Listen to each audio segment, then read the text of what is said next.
Good evening, everyone, and welcome to the second in the extended lockdown webinar series. And even though things are easing around the world, we're still locked down to some extent. And tonight, hopefully, I can share some things that you'll be able to use in your practice or not, or you might find it interesting.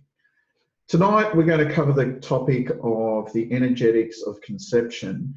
But this topic, and the placental chakra, but this topic actually covers other things we'll be looking at. And so what I'll be looking at is the preconception phase. And so this essentially works with the parents and also the sort of, let's call it the karmic sort of space of the incoming being. We'll be looking at conception, what happens there, then the pregnancy phase. Chi formation and how Chi's form. So we'll be talking a lot about chakras, but also about Chi. Then we'll look at the postnatal phase and then balancing ideas to top that off.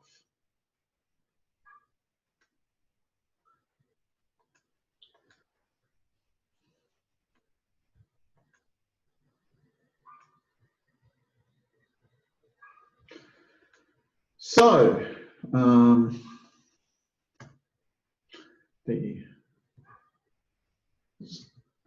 the preconception phase. So there's two major components of the preconception phase. You've got the relevant structures of the parents and also the preconception energetic structures of the incoming being.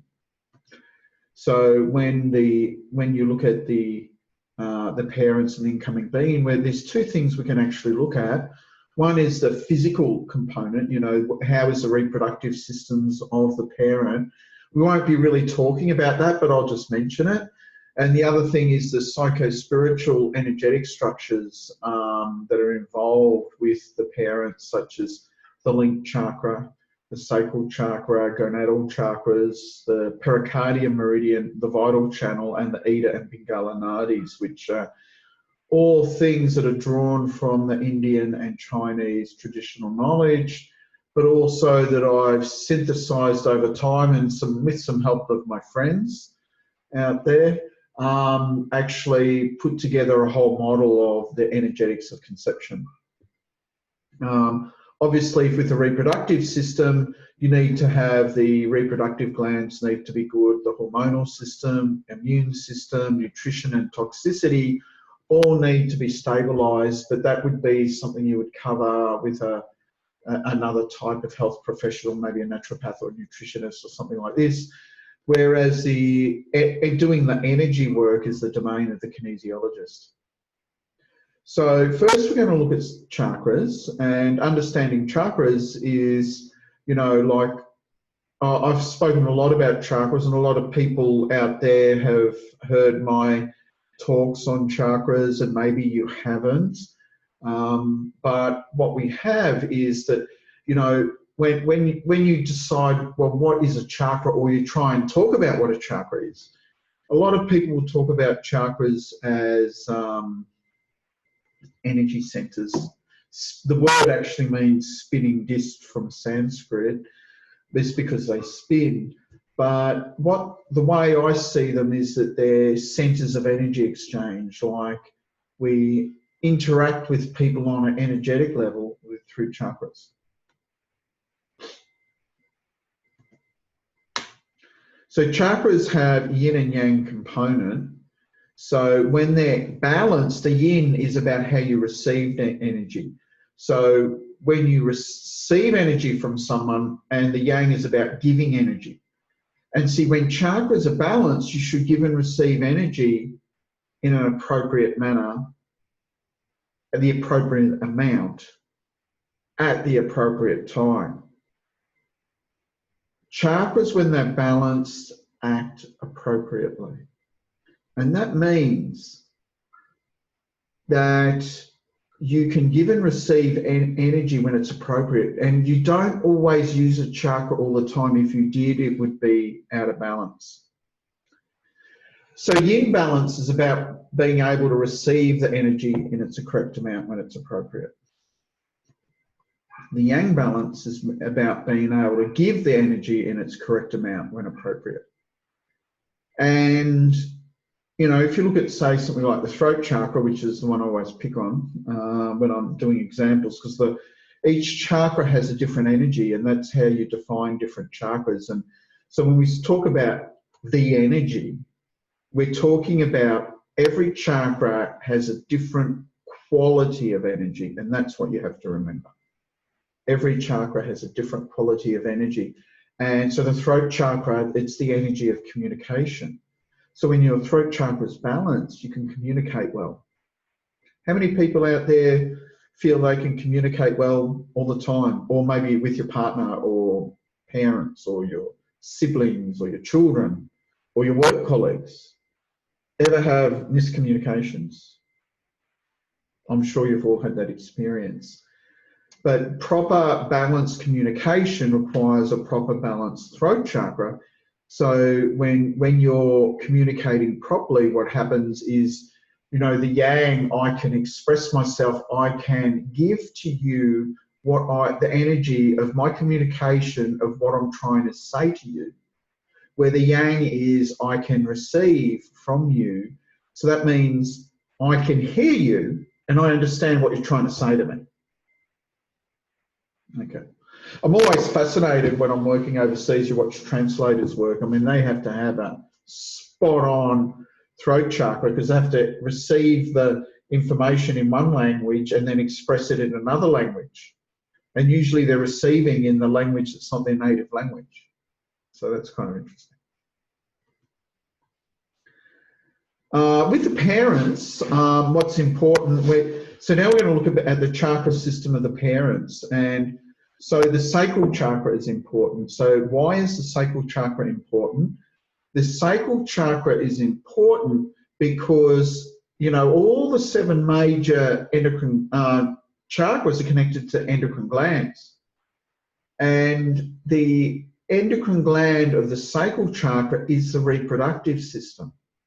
So if someone's wanting to reproduce, they need to have their sacral chakra balance, where they're connected to the gland are the actual gonads. So that's either the testicles or the ovaries. So that means, you know, the whole job of them is to produce hormones, produce either the sperm or the ova. So it's all centered around reproduction. The hormones have a lot of secondary effects too. You know, obviously when people go through puberty, their body changes. So, but the gonads produce, you know, the main hormones. They produce estrogen and progesterone, and then they have some other peptide hormones such as inhibin and activin. But they are controlled by the hormones of the pituitary gland, and the pituitary gland is controlled by the hormones of the hypothalamus. And so the hypothalamus is connected to the crown chakra and the pituitary gland is connected to the brown chakra. So if you're wanting to work with someone energetically around, if you want to work with someone energetically around reproduction, you need to balance all those 3 chakras so their whole reproductive system works in a harmonious way. Obviously, if you're wanting to work on the physical level with the nutrition or the toxicity and all these other things, that's a whole other field. But that's not the field of an energy system of working like kinesiology, which is basically a stress management system through working through the energetic bodies. That's what it does.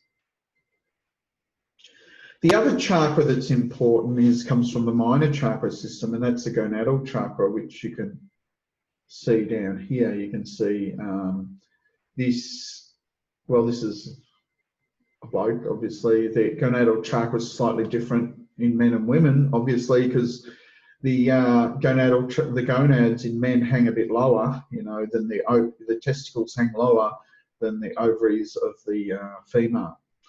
But what they are connected to is the actual sperm and the ova itself.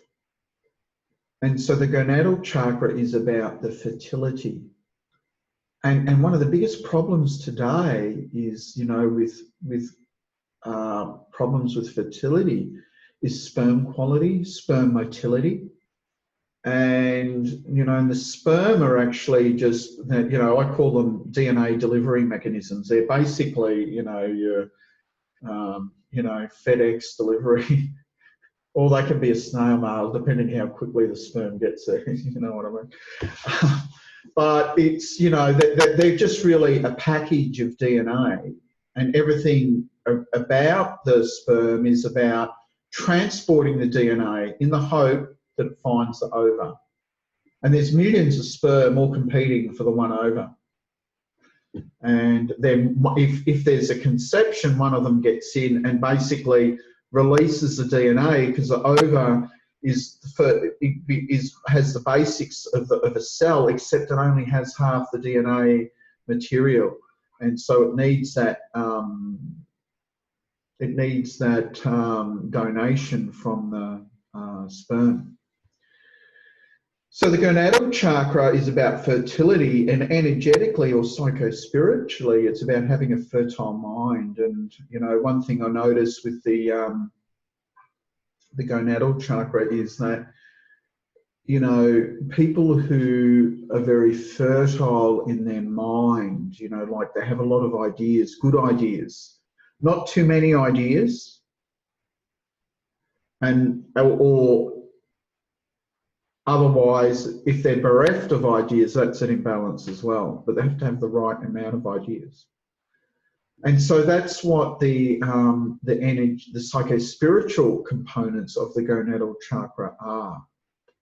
With the other ones, I didn't mention those. The sacral chakra, that's about, you know, obviously psycho-spiritually, it's about sexuality and sexual drive, and certainly if people have someone has a confused sexuality, there's an imbalance there. But it's more than sexuality. I always see it as the fun chakra, and at the moment everyone's been in lockdown. We're not allowed to have fun. I mean, we haven't even been able to go down the pub and have a beer, for Christ's sake. And, you know, like, you know, I was just chatting with Yolanda before, and she's like, "Oh, we can't go to Belgium." And I know, it's like, go to Belgium, have a beer, you know, make the best beer in the world. I mean, here in Australia, I mean, only the pubs are just open. I mean, I went to the pub the other day and had a meal and a beer. It was awesome. Now, but we haven't been able to do that. So when people have been in lockdown, your sacral chakra is really suffering. In that way, they'll probably find other ways to sort of amuse your sacral chakra, right? You know. But, you know, but it's more than just sexuality. It's about creativity. But I always see it as just have a good time. Just have some fun.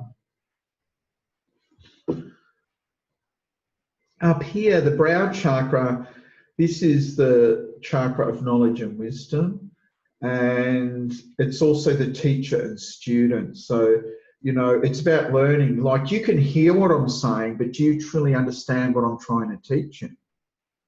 So a good teacher can express with the brow chakra the teachings, and the student can take it in. And it's not like, oh, I'm a teacher, you're a student. I mean, we're all teachers and we're all students through our life. We learn through everything, you know, like relationships, friends, you know, classes, through our workplace and our careers. We're always learning our whole life. And then the crown chakra is the divine connection. It's right, the spiritual gateway. And so I always see the crown chakra is, you know, when it's in balance, are you on your path, you know, or your dharma, as they call it in India? Are you on your true path? You know, can you express your spirituality in your daily life? And that could be in your work, your friendships, and everything like that.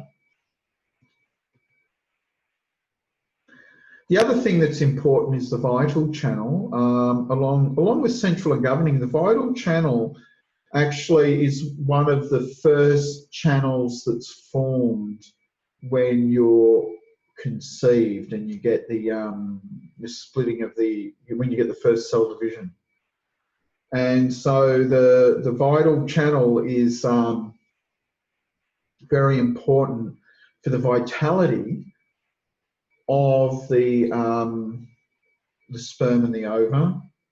It's connected to the kidneys and the so-called kidney essence. So it's very important because because it's one of the first channels formed. It has kind of like that vital karmic blueprint in the energetic body. So it's very important. You can see down here that it's connected to central and governing. And central, in kinesiology, we always think of central vessel and the brain. In Chinese medicine, it's the uterus and the brain.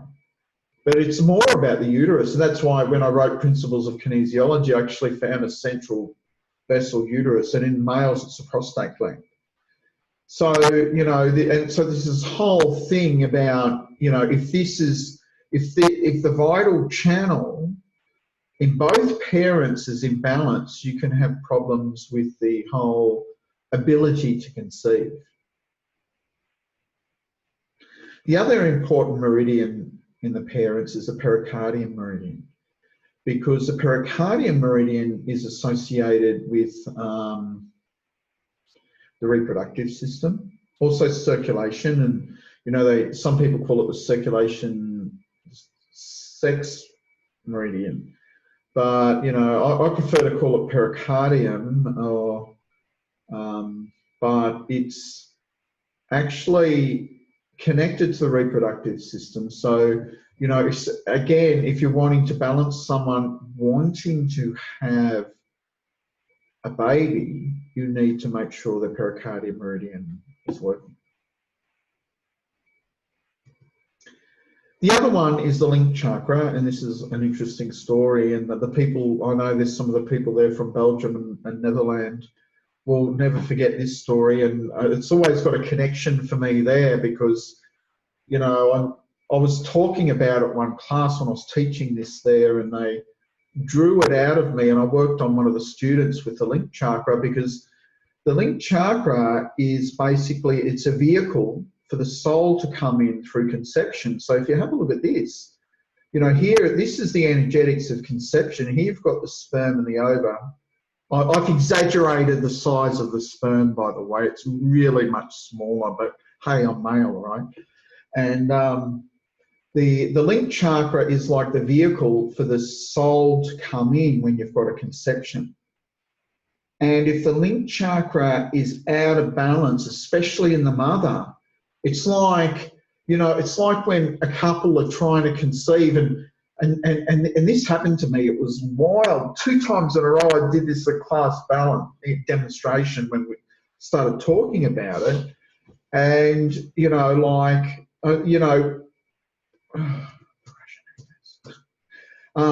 and then what happens is, if this is imbalance, it's like the soul just can't get in. And so there can be no conception. And those of you out there, I know like Lucy and Yolanda were there, and I'm not sure if anyone else was there from that course in Courtrai, when they got me to demonstrate it on the girl in the class, and she'd been trying for years to have a baby, and a month later she got pregnant. And then years later, I forgot about it. Years later, I did it again in Germany. Same thing happened. Same circumstance. So it can be a powerful thing to balance for people who are wanting to have a baby. Okay, and so this is the point of conception, and these are the other out-of-body chakras that I've got here. You can see them: the Earth Star, Soul Star, Stellar Gateway, Universal Gateway, and the Cosmic Gateway. These are the Indian names that I found in an Indian book, and the Indians knew about these chakras, they just didn't write about them. Just to give you, the Earth Star's like the Earth anchor, I call it. It's in the Earth. When you look how you walk, it's below your feet, so it's constantly in the Earth. So it's bringing in all that Earth energy. It's also cleansing for your aura. Oops, wrong way. These other ones here, I'll work from down. 12 is the Cosmic Gateway. This is the Paramashiva, which is it's the absolute. It's just that highest point You know, it's like, I mean, I guess in the West we call it now your higher self, or we call it the divine part of yourself. It's that oneness. That's that part of you that knows the absolute truth. When you come down here, the universal gateway, Shakala Shiva, this is the duality, it's the soul. This is the level of the soul, because the soul is actually a dualistic principle. Okay. Then that comes down here to 10 and 9. This is, number 10 is the archetypes. Up here in number Shakala, the duality, this is the samskaras. Samskaras are here because they're the formation of duality. They come down here to the archetypes. And so they're like the, you know, the patterns of behavior. You can, like someone I knew once said, you cannot recognize an archetype when you're in an archetype. You have to go out of the archetype. And to even recognize an archetype is how hard. What you have to do is actually, the way I teach people how to do it is you look at the patterns of behavior, and from the patterns of behavior, you can deduce the archetype. So if your pattern of behavior says, oh, people always take advantage of me, you know, I'm always doing everything for anyone else and no, my needs are never met. So when I hear that, is that your pattern of behavior? Then your archetype's the Mata. And then you have to, you know, sometimes it's quite harsh when you push someone's archetype back in their face and say, well, that's what you're doing. It's you. Don't blame other people. It can be quite confronting. You know, but right now, I'm not in the mood to pussyfoot around. Maybe I'll puppyfoot around. I saw these puppies today. They're so cute. Anyway, as we come down here, so that's what the archetypes here, but then they manifest into the world, and that's the karma, is how it manifests into the world, like the choice of manifestation of how you're actually going to learn the lesson, you know, like who your parents were, where you're born, you know, what trip you go on, you know. So that's those. But then after conception, so then we'll start talking about the conception phase. So where you've got conception, you've got the first cell. So these are your 4 chakras above and your 1 below. Here you've got your first cell, and what I believe is the yin and yang principle. When we look at the, I'll show you in a minute, in the Chinese medicine they call it the yin principle of the mother and the yang principle of the father. I mean, obviously coming with the sperm and the ova, I think, to me, that is what Ida and Pingala is. If you look at the Indian system with the yin channel and the yang channel, and they form that snake of the twin serpents of duality. Ida and Pingala represents duality, as the sperm and the air do. And even the myth of Adam and Eve is like, it's duality, Adam and Eve. And then they were seduced by the snake and the apple, and they're thrown from the Garden of Eden. And then the rest of their life, they're trying to get back. That's actually a story of enlightenment. We were one, we got trapped into duality, which is Adam and Eve, and then we thought that was real. Then we're thrown out of the Garden of Eden, which is actually represents the enlightened state. So we're thrown out of the Garden of Eden. So then we spend all our life trying to get back to the Garden of Eden, trying to get enlightenment. Swami used to say, roads are many, goal is one. Religions are many, God is one. You know, that's the way it is. That's the way it is. And so that's, even that represents, the Adam and Eve story represents the whole formation of duality, and then coming to come back and try and find the oneness again through the enlightened state.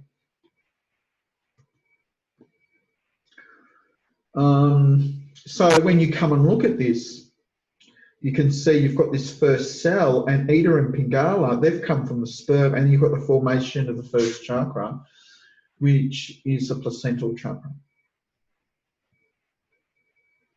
And so this duality, so you've got the first cell, and then you get the cell division. You get 2 cells, 4 cells, 8 cells, the morula, and then, you know, then you get the blastocyte, then it implants in the ova, but it is really a duality kind of thing. And then what you have is, this is what I call the yin-yang of conception. I designed it. So it's yin-yang, but it actually represents the first cell here. This is what the yin-yang represents, the first cell, and there's Ida and Pingala. And in here in the point, you know when Ida and Pingala cross, as they go up your body, every intersection is where a chakra is. And so this is where the placental chakra is. The placental chakra is the first chakra.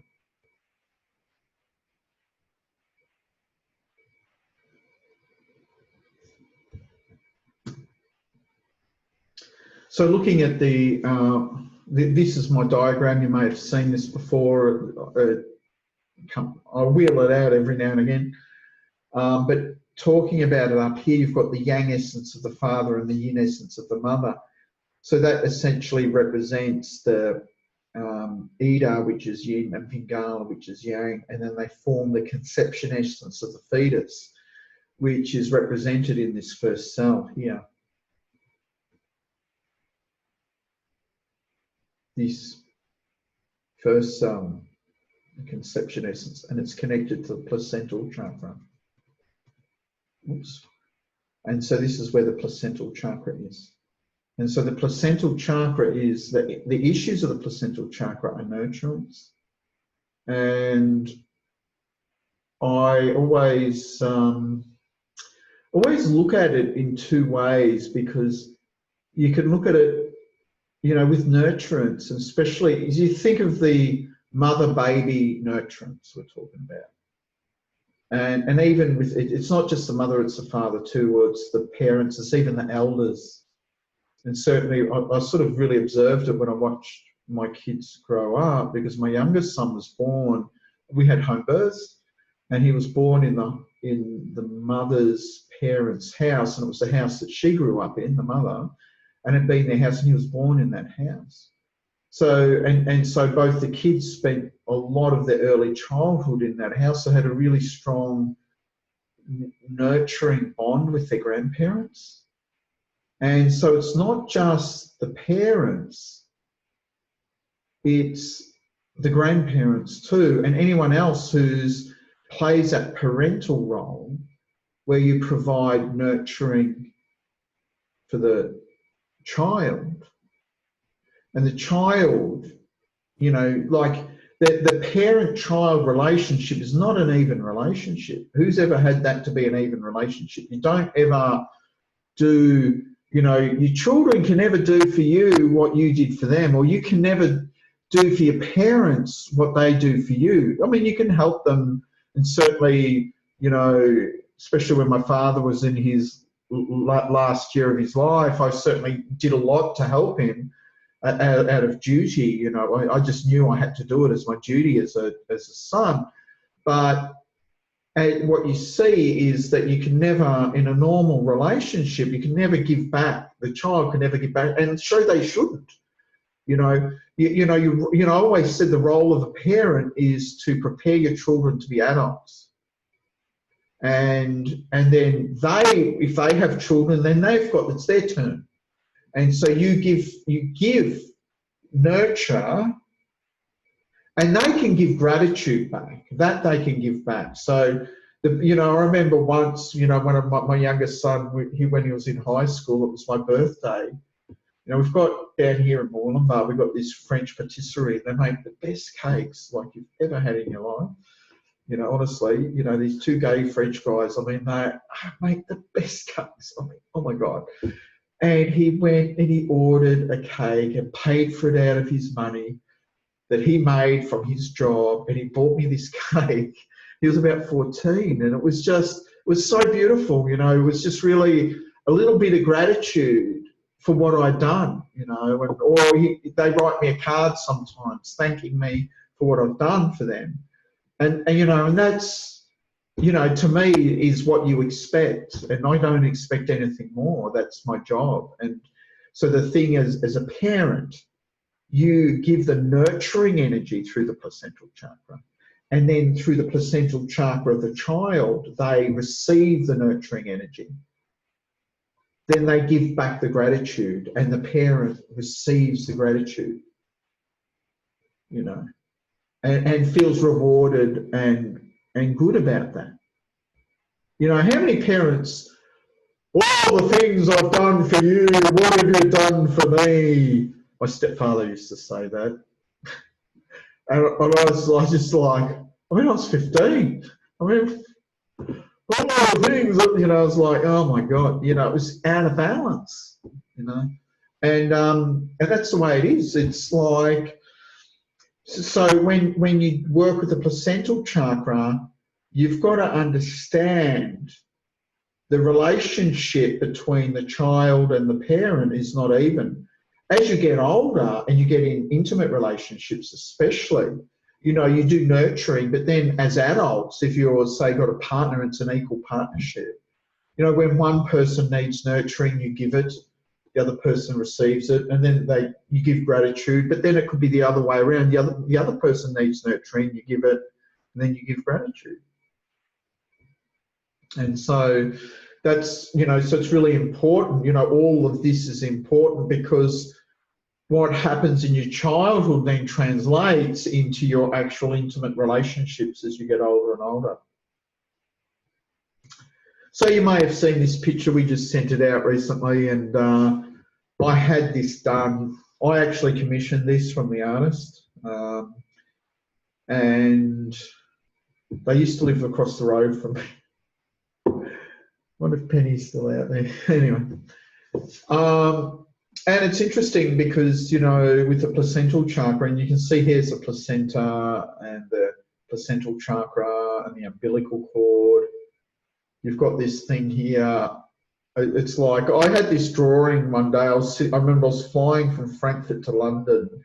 Must have been about 15 years ago, and I was sitting on the plane, got it bunched up there, you know. And I just drew this in the northwestern Australia. They got this thing called the Wandjina, and I just had this thing, it's the Wandjina, and I just drew this Wandjina with this placenta like this.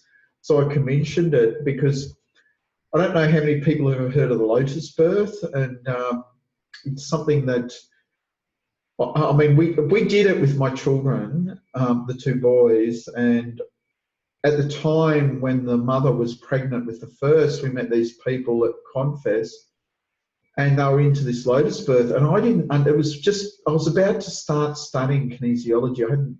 I'd just come back from India, met this girl, she got pregnant, we're having a baby, and I was about to start kinesiology. So I didn't know anything about energetics at all.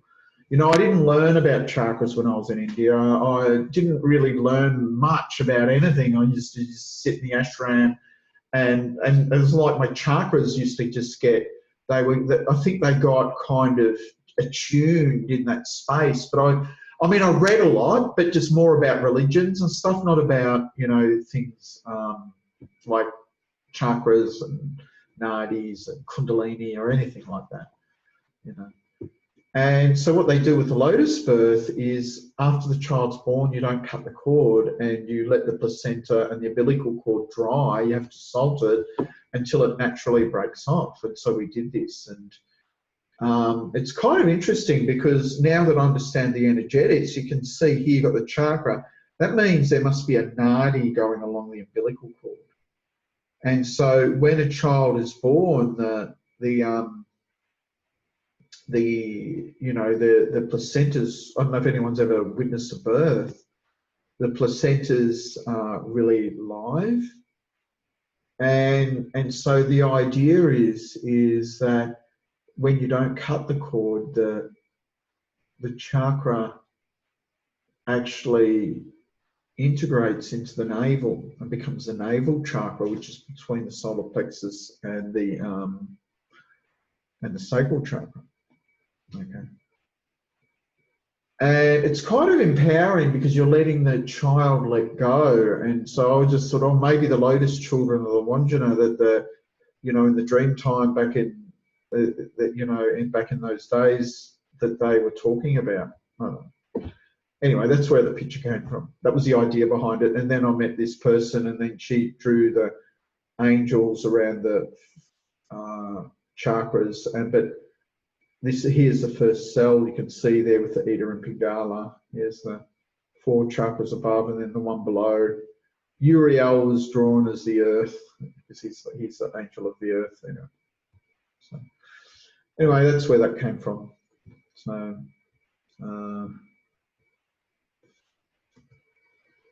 yeah, I mean, I already spoke about that. So, balancing ideas is,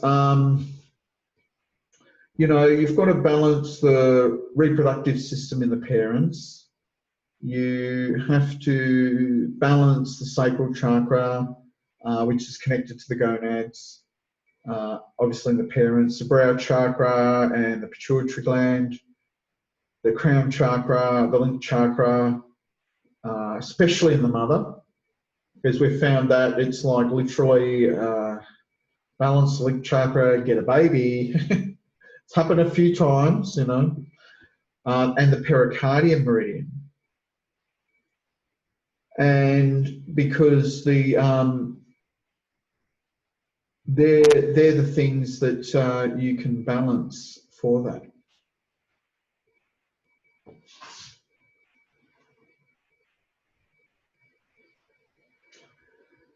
So when it was interesting with doing the lotus birth, the umbilical cord, I think it was like about 5 or 6 days. Normally it's usually around that. The quickest is usually 3, and the longest is about 12 days once. I guess those parents were really frustrated. The oldest one, I was holding it in my hand, holding his blue, and he was so small, baby. Now he's this giant 24-year-old man, you know. It was like, you know, this was like 24 years ago. I won't hold him like this in my hands anymore, that's for sure. And I just held him like that, and I moved him, and it just popped off. It was amazing. Just amazing.